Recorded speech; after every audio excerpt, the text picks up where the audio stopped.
So today's lecture is chapter 25, Human Biology, about reproduction. It's about 10 slides, so just make sure you're taking your notes. It's not going to be a very long lecture for today.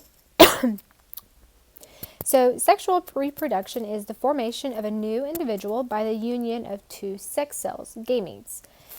This is called gametogenesis, which anytime you hear the word genesis, this is like the birth, not the birth, but the formation, something new. The definition of gametogenesis is cellular processes responsible for the generation of gametes. I said that right. Gametes produced by this process called meiosis.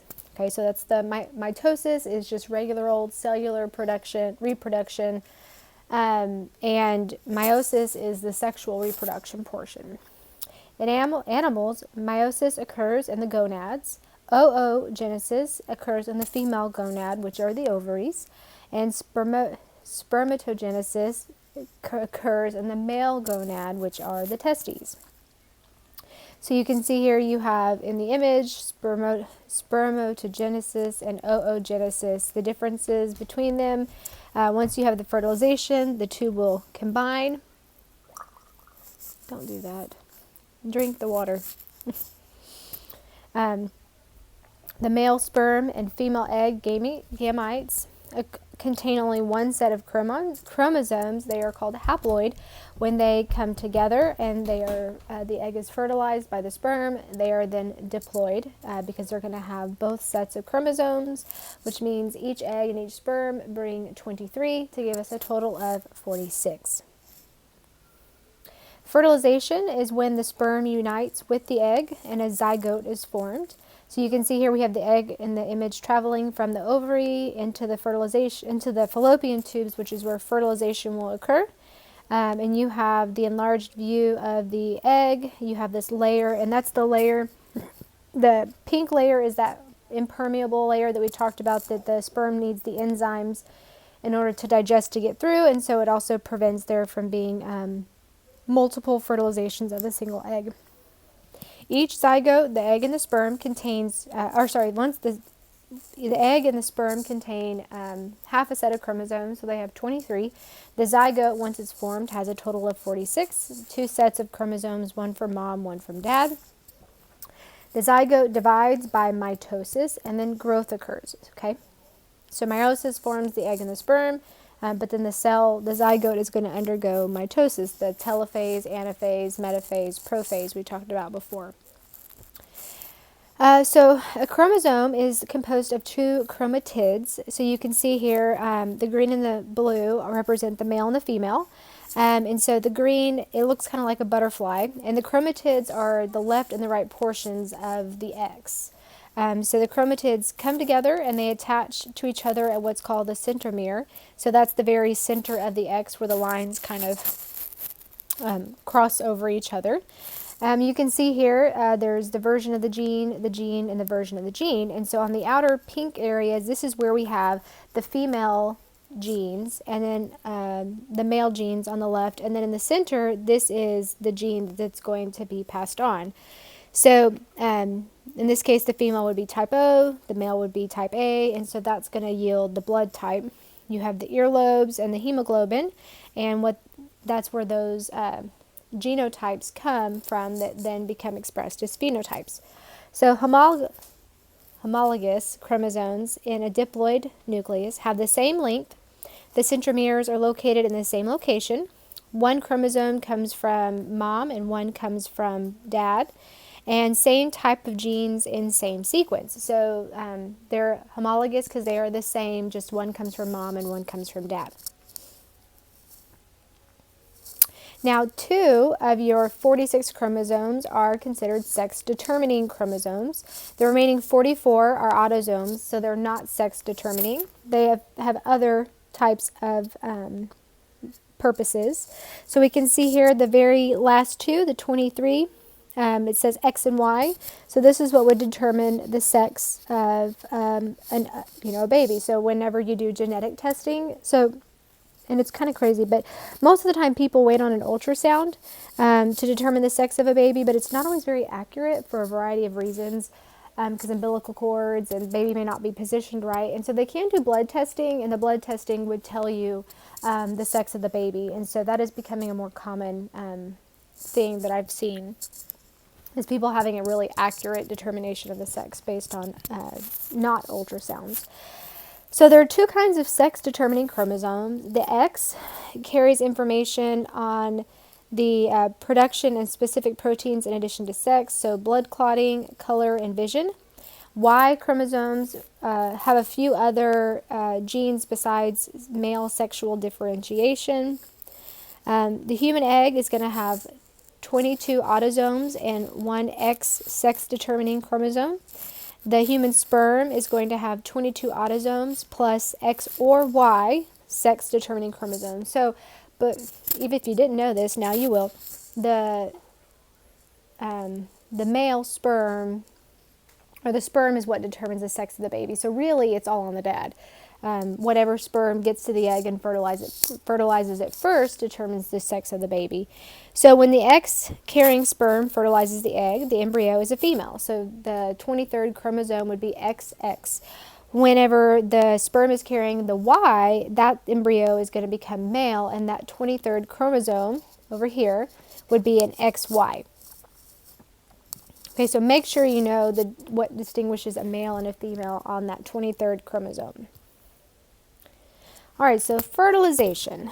So secondary zygote released approximately 14 days before the menstrual period starts. So this is kind of your period at which you might be what we call ovulating. So in the very bottom row, you can see menstrual phase. So this is where you actually are in the period of bleeding. It's your menstruation, and then you go into this proliferative stage where you start building everything back up. Then around day 14, you have ovulation. This is where it's likely that you could get pregnant, though you can get pregnant at any time. But the highest chance of getting pregnant is right around that ovulation period. Then you go into a secretory phase and then back into the menstrual phase. And these dates are relative. Not everybody goes into a cycle every 28 days. Not everybody has a 21-day cycle. So each person's cycle may be unique, but we all tend to have these phases. Okay, so right around ovulation, you can see that the amount of estrogen is at its highest. That's when ovulation is, most high, the possibility of getting pregnant, and then you have a spike in your LH, which is your luteinizing hormone, and your FSH, which is your follicle stimulating hormone, which both help you in the ability, or in getting pregnant. So people who struggle with infertility might get their hormones tested to regularly, or take tests to see when they're ovulating, or keep track of their cycle by monitoring their hormones to kind of narrow the window in which they might need to attempt to get pregnant. And so that's what this is happening, or that's what's happening in the background. So sperm swarm around the secondary zygote as it moves down the oviduct, which remember we talked about is the little kind of fallopian tube area as it's coming from the ovary. One sperm will penetrate the outer layer, fertilizing the zygote, and the other sperm contribute enzymes to digest away the barrier. Okay, so one sperm is going to win the race. Everybody else that gets there is just going to help to digest the unnecessary barrier that the zygote will not need. The zygote then travels down the oviduct, begins to divide by mitosis, so it cleaves into smaller cells. A solid ball of cells produced, morula. The morula continues down the oviduct and continues to divide by mitosis, forming blastocytes. Blastocytes implant in the uterus. Okay, so whenever, it's kind of funny to think about it, but if you've ever had like bubbles and you made like a cluster of bubbles around your hand and all the bubbles are stuck together, that's kind of what a blastocyst looks like. It's just a bunch of bubbles stuck together, like someone blew bubbles in milk, and that's what implants into the uterus. All right, so pregnancy. The embryo is going to be enclosed in a water-filled membrane called the amniotic sac, which contains amniotic fluid. The membranes, chorion and alinatosis, fuse with the lining of the uterus to form a placenta. Okay, so this blastocyte that fused or stuck to the uterus then continues to grow, and the sac will grow around the baby with fluid inside to help protect the developing fetus. But we know that there still has to be some sort of connection from mom to baby to get the necessary nutrients like oxygen, food, to get rid of waste, and that all occurs through the umbilical cord. Now, yolk sac is well developed in birds, fish, amphibians, and reptiles, and present but small in animals. And for the mammals, it's not going to contain an actual yolk, which you probably know, but the nutrition is obtained through the placenta. So you can see here the placenta, it's this little area that's kind of blue and red around to the, I don't know, it's kind of like to the right side of the image, to the right of the developing fetus. And so that's the placenta area where all the nutrients are going to be obtained. Now you can see here in the image, there is this little tail. And so believe it or not, this is the tail that when we talked about something that they all have in common, this is our tail, but we're not born with it. It goes away during development. So O2, CO2, nutrients, and waste products will diffuse across the placenta. So good things should come in and bad things should go out. The materials entering the embryo travel through blood vessels in an umbilical cord. So when babies are born, it's the thing they clamp and then cut, and then eventually it'll dry and wither off because it's no longer necessary, and it eventually leads to what's called your belly button. The embryo cells divide, grow, and some become differentiated into specialized cell. And so when we have problems that occur during embryonic development, the things like spina bifida, I'm trying to think of things. A few years ago when the Zika virus was going around and microencephaly was occurring, which was babies were being born with a semi-normal size head, but then kind of smaller than average head sizes, but then their brains were severely underdeveloped size-wise. And so those are things that go wrong during the embryonic development, meaning the cells either don't specialize like they're supposed to, they don't grow into the specialty cells, or they don't end up in the proper place. Things like cleft palate, those are all things that occur during embryonic development. All right. So pregnancy. So we have the cleavage of our zygote in the beginning. Then you have your blastula stage, which is the one, it happens in about a week. And then you have the implantation, the 3rd week and the 4th week. So you can barely see a tiny little embryonic head at the beginning of the 4th week. So that's about 1 month pregnant. Most people probably at this point don't know, but you should be 4th week in, probably getting close to having missed your first cycle. And at this point, you could potentially test positive on a pregnancy test because you are going to start producing the hormones, the pregnancy hormones, pretty quickly. And that's what that pregnancy test is looking for, is the presence of those hormones. The faster the test turns positive, the more hormones that are there, meaning the farther along you are. So if you took a pregnancy test at 9 months, it's going to be very fast. Versus if you took one, at 5 days before your missed period, it might say negative, it could say positive, but it's not going to be a very strong indicator of positive. Now, what happens after that is further development. So we have the 4th weeks, the 5 weeks, 6 weeks, 7 and 8 weeks. So it takes about, 8 weeks for it to really look like a baby, just look like something we would expect. But 23 millimeters is about 10 inches long. So this is still very tiny. Now, babies don't, it's kind of strange to think about it, but, during the last month of pregnancy, infants should gain about half a pound a week. So, if on average you have a 7-pound baby, for the most part, the baby's going to stay pretty lightweight until it gets close to right before it's born. And then it should gain about half a pound a week, which would put it right around 7 pounds, which is about the average size or the desired size of a baby. Big enough, but not too big to where it's impossible to birth. And so, for a long time, the baby doesn't have a lot of fat, and they don't get their kind of fatness until they further develop. My son was 4 weeks early, not 4 weeks. Was he 4 weeks? No, he was 2 weeks early. So he weighed right around 5 pounds, and so he didn't get those final pound, a pound and a half of weight, and so he was not very chunky as a baby. It took him a few months to kind of fill out and become a kind of a little chubby baby.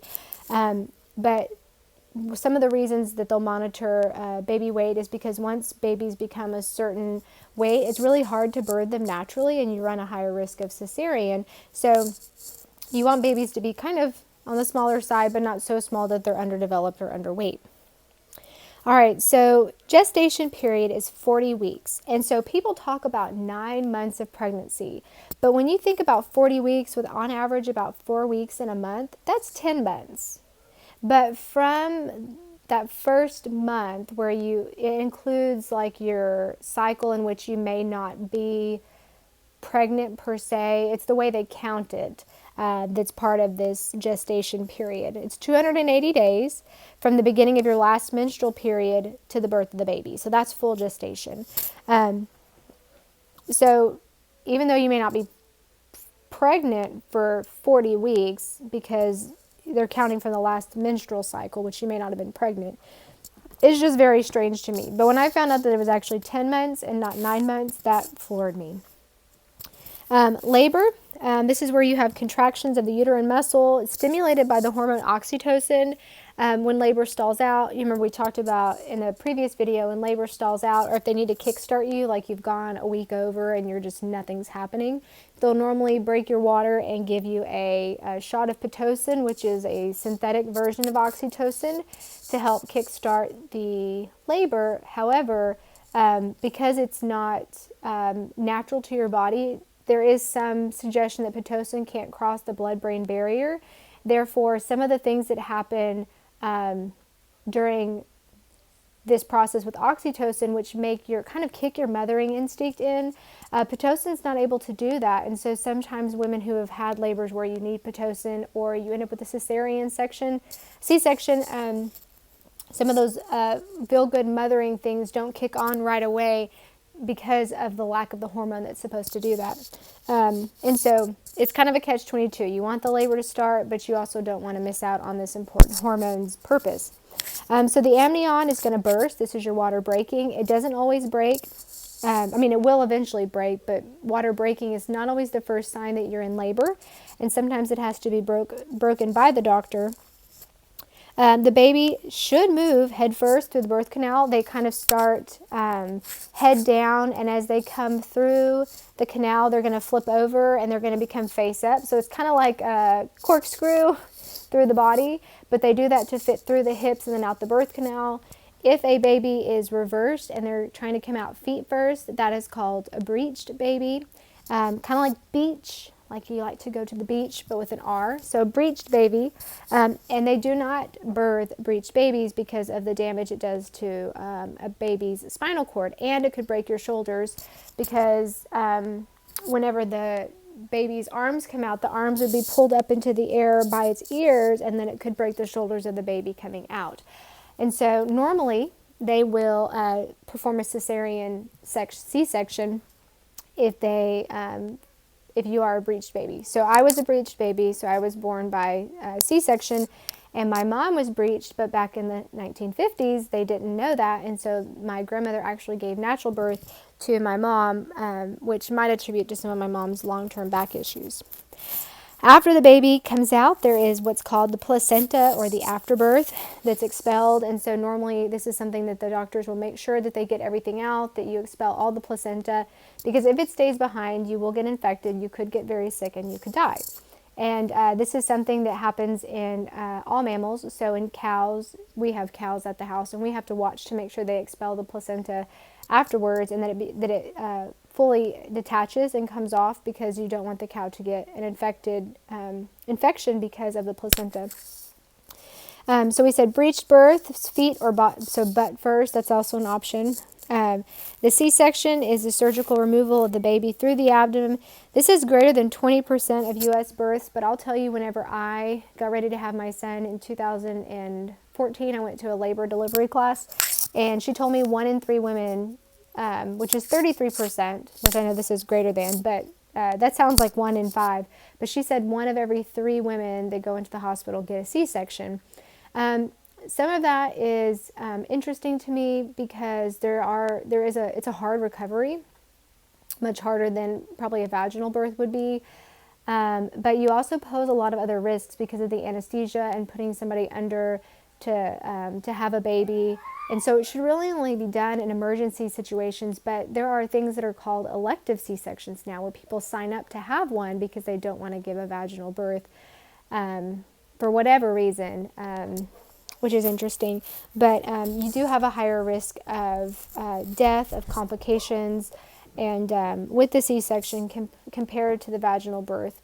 But it is becoming probably more common. I'd say this is probably closer to 33 to 40% of all births are C-sections in the USA, which we have one of the highest mortalities rates of pregnant women in the world, and there's no reason why. And it tends to be more often that these are our African American women that are dying after giving birth in this country, and it's outstanding. It's confusing to me that we have such little care for moms after birth, and giving C-sections where they have a higher rate of death in the first place, and then sending them home with very little advice or aftercare. Just something to be aware of for all you ladies out there. And then for Zach, I know you're getting ready to get married, and one day this might be a situation you and your wife find yourselves in. So I just hope that this is something you guys can think about later on in your life as well. So this is all we're going to talk about with human reproduction. We're not going to go any more specific into the anatomy, to specific phases of embryonic development. We are done with human biology as far as that's concerned. And all we have left is the genetics portion, which is chapter 26. And we're going to break that up into 2 lectures, hopefully short lectures. And then we will be all done with the class.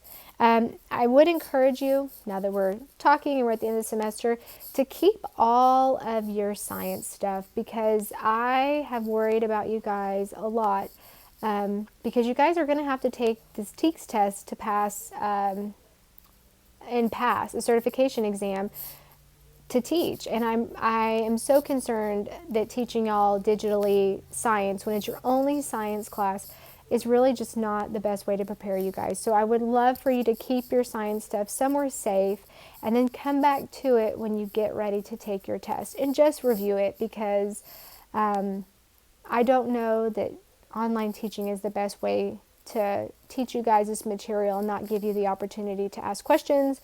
Though if you do have questions, you should absolutely email me, because that's still something I want to do. But keep all of it. And for all of your classes that you know you're going to have to pass something later on, it's much easier than coming back and trying to review yourself or to ask me to send you all of this stuff. Just YouTube the link, subscribe to it, or whatever you need to do so you can come back later on and just quickly brush over these in order to pass that exam the first time, because that's what I want for you guys. I hope all is well. Please email me if you have any questions or concerns. Make sure you turn in whatever notes you've taken, and we're almost